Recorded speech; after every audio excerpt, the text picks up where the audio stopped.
edhe me një tërheqje të butë ambasadës, sikur politika mori zemër, edhe majtas më shumë, por edhe djathtas. Por ju si keni parë punën e SPAK-ut deri tani, së pari dhe së dyti dhe 5 muaj kanë mbetur Dumanit. E para që duhet të kuptoshin që unë kam qenë kundërshtar numër 1 e reformës në çdo seminar, në çdo takim që bësh, unë cilësohesha kundërshtar i reformës. Qysh kur ka filluar. Megjithëse kam qenë që në 2013 njeriu që kam kërkuar reformën në drejtësi. Por mënyrën se si e bën, ishte kjo që prodhoi këtë lloj reforme. SPAK-u realisht ka bërë, po jo aty ku duhet, aty ku populli e ndjen. U desh kohë që të arrestote Erion Belin, kur gjërat ishin në tavolinë. Kështu ka dhe shumë të tjerë. Ajo që mua më bëri përshtypje ishte se në momentin kur u tërhoq, domethënë Amerika dhe FBI iku nga Shqipëria, çuditërisht e gjithë politika, tash nuk po ndaj djathtas dhe majtas. Po them e gjithë politika u knaq. Menduan se tash skemi ça na bën. Edhe Rama dole dhe tha ikin amerikanët. Të gjithë pra, thash, nuk po i ndaj tash majtas djathtas, po them të gjithë, pa përjashtim të asnjërit. Mirë po, ardhja duhesh lexuar pastaj ardhja pse u rikthyen pikërisht në Shqipëri. Dhe jo në vendet e tjera, po pikërisht në Shqipëri. Atëherë këtu del që këtu duhet lëvizdi diçka, apo lëviz diçka. Unë di të them vetëm kaq që dosit janë të bëra gati. Nuk po i bën Dumani dosit. Dumani ka thjesht për t'i firmos. Sepse dosit janë përgatitura në Angli dhe në Amerikë. Nëse këta kanë qefur parat në për banka, është Anglia që i ka të gjithë, se ku i kanë nga i kanë edhe në Zimbabwe ku i kanë qu. A them, kjo është informacion, po informacion konfidencial.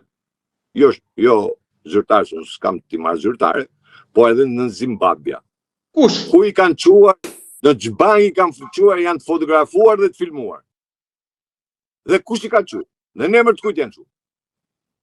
Ju e dini këtë? I kanë ata, thash. Kjo është informacioni dal nga ata. Dhe këta mendojnë se këta do ja u din edhe ke Bodrumi, ja u din që ku i kanë qef lekë, kush dhome Bodrumit i kanë qef lekë. Do plasi një ditë. A do plasi sot, a do plasi nesër, nuk e di. Por zullumi që u bë dhe heshtja e SPAK-ut gjatë gjithë kohës fushatës. Nuk ishte se heshti SPAK-ut. Ishte, për mua ka qenë një program. Sepse SPAK-u ishte në terren, ishte me njerëzit e vetë në terren, ishin të gjithë prokurorët në terren, edhe të rretheve, dhe asnjëri nuk foli. Pa në herë të flasi njëri gjatë fushatës nga SPAK-u, apo nga këta, jo. Pse? Që është e mundme? Ata në terren ishë. Kishin bërë dhe marrëveshje. Që nuk foli asnjëri? Ku flen lepuri këtu? Ku flen? Se gjëra nuk si ne përdorim shumë, domethënë ti e kupton mirë se e gazetar, ne e përdorim shumë atë leximin në rreshta. Jo atë çfarë lexon. Ajo çfarë thotë në rreshta. Pra, dhe ky veprim i SPAK-ut, ky është si është e mundme që të bie të sjell Finlanda ty të sjell për grupe kriminale. E kuptoni çfarë do të thotë që ta sjelli Finlanda se e marrin kështu këta. Janë të gjithë vendet nordike. Të cilat kanë bërë hetim. Nuk është vetëm Finlanda. Janë gjithë vendet nordike. Merë me Norvegji, me Suedi, me gjithë. Dhe sollën Finlandën ti përfaqësues tyre. Pse? Që droga mos të vi këtu. Po pse? E pakët ishte deklarata kur thanë që lekët e drogës pastrojnë ke kullat? Po sa vjet kemi ne që flasim? Edhe ju si gazetar, po edhe unë kam folur. Ha? Që kemi thënë, urdhëro ja ku i ke lekët e drogës. Këtë i thash ambasadës. Urdhëro, ç'a do ti? Lekë drogë, ja ku i ke. Merr në 100 metri, ti ke 8 kulla. Lekët e drogës, aty i ke. Pse bërkom? Kështu që ta nuk është se nuk i din. Si di ka sot ai e deklaroka se në Shqipëri u pastrokan parat, mirë ne se s'na besojnë. Po, prokurorit Italisë, a doli me zë dhe me figurë dhe tha legët pastrojnë atje? Pse u desh kaq kohë për Ndragetën? Ndrageta, Erion Velia ishte lidhur me Ndragetën, pse? Eko Tirana, zotri, e kam deklaruar me vite përpara. Krijoi Eko Tiranën për pastrimin e qytetit dhe të fshatit, bashkoi gjithë bashkë. Dhe gjeti atë firmën Verona, ku është Ndrageta, e cila është në gjyq me shtetin italian. Ti e merr dhe e sjell në Shqipëri. Pra, këtu nuk është se nuk janë gjërat e dukshme. Këtu ka një problem. Vazhdojmë akoma me atë teorinë e viteve 90 apo para 90 ka ardhur një nga shtetit, e kupton? Dhe ne presim gjithë shqiptarët jam mësuar me atë idenë që çdo gjë e di partia dhe tashti po ti vesh re gjatë gjithë tyre kohëve nuk thonë më duhet bërë kjo apo duhet bërë kjo, po thonë pse se bëjnë Amerikanë, pse se bëjnë Gjermanë, pse se bëjnë këta. Pra e kërkojmë shpëtimin, e kërkojmë vetëm nga... Prandaj ta thash më lart që kryeministri do ishte konsensual, po të ishte Amerikan i qeverisë teknike. Po pra, jo, nuk është ai. Jo. Pra atë ta harroja gjënën, por unë them vetëm kaq që do shifet Ballkani dhe jo vetëm Shqipëria. Këtë unë thash, pra ne ta thash, graviteti ka vajt në Kosovë, nuk është se është më në Shqipëri, dhe ndoshta kjo na bën dëm, edhe mos zgjedhja e qeverisë parlamentit, konstituimi i parlamentit në Kosovë, se u bë 26 seanca që dështon, është një e keqe për ne, sepse vëmendja është atje dhe po shohim vëmendjen atje dhe na kanë lënë pak si në hije ne realisht duhet ishim ne të parët. Por dum apo s'dum tash na pëlqen apo s'na pëlqen, realiteti ky është. Realiteti flas gjithmonë realitet politike. Ky është. Dhe ajo që është kryesorja është që këta nuk po kuptojnë një gjë. Vjosa Osmani takon Trumpin. Jo një herë, po disa herë. Ha? Po si është mund me që kryeministri i Shqipërisë nuk i ka takuar asnjëherë? E si është mund me që kryeministri i Shqipërisë u bë blokad për mos të takuar? Dhe kush ja bëri blokadën? Ha? Kush ja bëri blokadën? Nuk e bëri Trumpi, se Trumpi s'di jo. Ajo që është shefja e zyrës Trumpit, Suzana. Ajo të që i thirri Trumpin kur u zgjodh president, që tha hajde këtu, ti tha se kjo është njeriu që punon edhe nuk flet fare. Ajo e ka bërë. Edhe Ramën ajo e kanë në patronazh që nuk e lejon me asnjë. Ma amen te katedralja, kur u inauguru katedralja, ku ishte Trumpi, Vjosa Osmani dhe Elon Musk, dhe ky rrit atje me të shoqin atje ke tavolina ul atje se njifte njëri. Ha?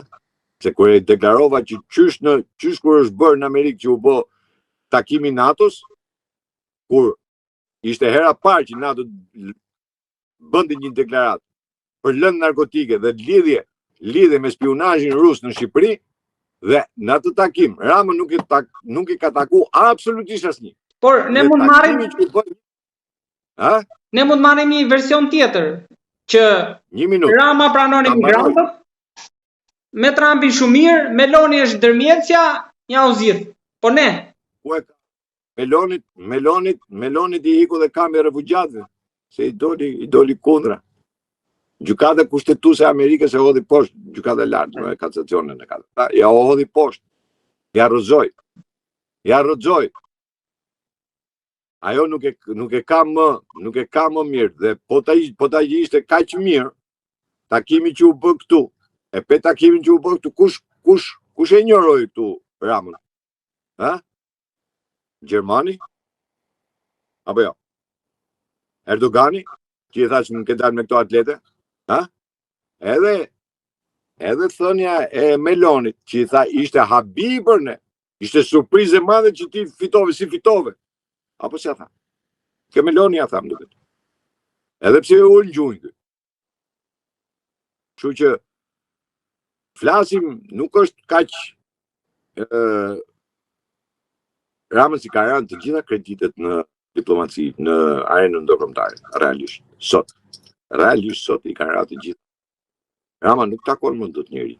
Rama takohet sepse ose në një takim ky mundohet shkojë në emrin e kryeministrit, por si person në mënyrë individual, pra që të ketë një kryeministri një vendi, të ketë atë lloj reputacioni në Kekamo. Kishte në fillim, nuk them se jo, por me të gjithë këto ndodhi që i kanë ndarë dhe zgjedhjet e fundit pra ne thash ke lidhesh me Spakun. Heqja e Spakut nuk ka bërë shumë përshtypje që Spaku nuk bëri asnjë lloj deklarate. Nuk pati asnjë lloj reagimi, asnjë lloj gjëje. Gjatë gjithë kohës fushatës. Çfarë do veprojë më mbrapa, nuk e di.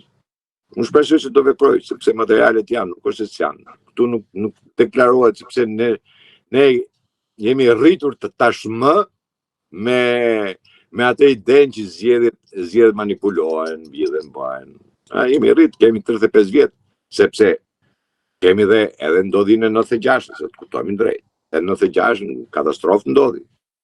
Po u mendua që u mbyll ajo historie, nuk do përsëritet më, po jo kështu. Jo me 83 mandate. Sepse është kodi më im. Unë nuk e di se i kam bërë të kota. Domethënë, ky ka marrë 52%. Edhe 83 mandate. Dhe me 83 mandate. E kuptoj se ç'a kodi është kjo apo jo. Po vetë bën. Nuk e bëm ne. Vetë janë dakord. Pse? Janë dakord për atë pjesën që ne të jemi të sigurt ke këta 40-50 deputet, pastaj çfarë bëjnë, po morë. Po të kemi të sigurt këtë e. Dhe mendon se janë sigurt. Por qoftë Elbasani, qoftë Fieri nxorën jashtë loje, se as deputetët që ishin në lista gjëra të sigurta nuk dolën. Tasim realisht. Zoti Verkolli, unë shoh pak të domethënë jam pesimist për një arsye të thjeshtë sepse jam i mirë informuar në këtë situatë, kështu që edhe më bëhem pak pesimist, po gjykoj se Shqipëria do bëhet. Prap do bëhet më mirë. Kjo është më së sigurt dhe shqiptarët do ta dinë që Shqipëria do bëhet dhe do bëhet më mirë. Kjo është më së sigurt. Ne kemi përcjell shumë. Kur i them unë reaksionar jam. Mos ke çam bëni, them kam 83 vjet që rri. Nuk kam ndonjë problem, por Shqipëria do bëhet. Kjo është e padiskutueshme. Sepse është pozicioni i saj, është historia e saj që nuk e lejon. Çfarë do të mundohen këta ta shpopullojnë, ta bëjnë tashu. Fatkeqësi është janë shpopulluar malet, sepse është fatkeqësi kombëtare kur shpopullohen malet, sepse është pjesa e cila i jep më tepër prodhimtarinë e popullsisë, por ka dhe momente disfate. Duhet i pranojmë gjithë. Falenderoj shumë për bisedën, për analizën që bët, për opinionet që ndat me shikuesit tanë, jam shumë i njohës për kohën, edhe për këtë bisedë ndryshe, edhe të drejt për drejt. Faleminderit.